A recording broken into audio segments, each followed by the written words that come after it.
Bienvenue à tous pour ce nouvel épisode de Pourquoi Padré. Nous avons aujourd'hui une super question de Cyril.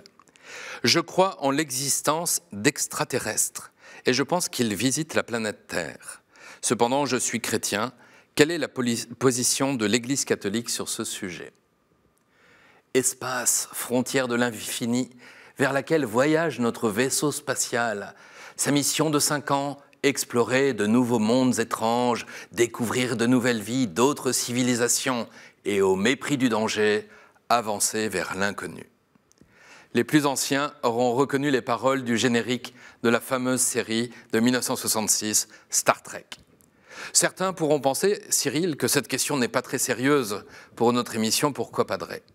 Eh bien, ils ont tort. En 2009, plus proche de nous, la très sérieuse Académie pontificale des sciences organisa un colloque international réunissant les meilleurs astrophysiciens sur le thème « Y a-t-il une forme de vie extraterrestre ?» Alors cela déjà répond un peu à votre question. Il ne s'agit pas de croire à l'existence de vie extraterrestre, ce n'est pas de l'ordre de la foi.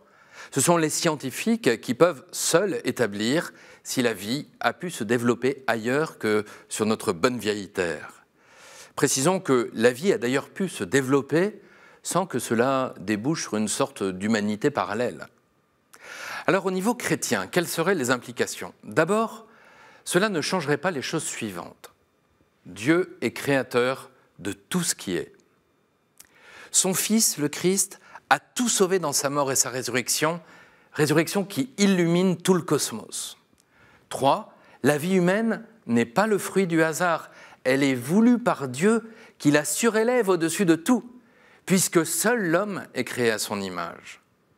On le voit, l'homme, que l'on peut considérer comme un point microscopique dans l'immense univers, est aussi l'interlocuteur unique de Dieu. C'est pour cela qu'il est sans doute difficilement imaginable qu'il existe d'autres civilisations, d'autres mondes parallèles, comme si Dieu avait engagé avec ces mondes les mêmes alliances, la même alliance qu'avec nous. Nous ne serions alors plus les destinataires uniques de son amour, et évidemment cette alliance, comme un mariage multiple, perdrait énormément en force. Je le sais, il est difficile d'affirmer que l'homme est unique, et pourtant que c'est beau. Dans le silence interstellaire résonne le cri du bébé qui naît, la joie des époux, les fêtes, le râle du mourant. C'est tout cela que le Seigneur a connu en s'incarnant. Alors Cyril, là où je vous rejoins, c'est qu'à l'homme a été confiée aussi la connaissance de l'univers. Et là, on n'en est qu'au début. Le champ s'ouvre et il semble presque infini. Nous irons sûrement « Where no man has gone before » pour reprendre le générique de Star Trek en anglais, là où aucun homme n'est encore allé. Merci Cyril. Vous pouvez poser d'autres questions en envoyant un mail à l'adresse pourquoipadré@ktotv.com ou alors sur les réseaux sociaux. Vous retrouverez cette vidéo et plein d'autres sur ktotv.com. À très bientôt.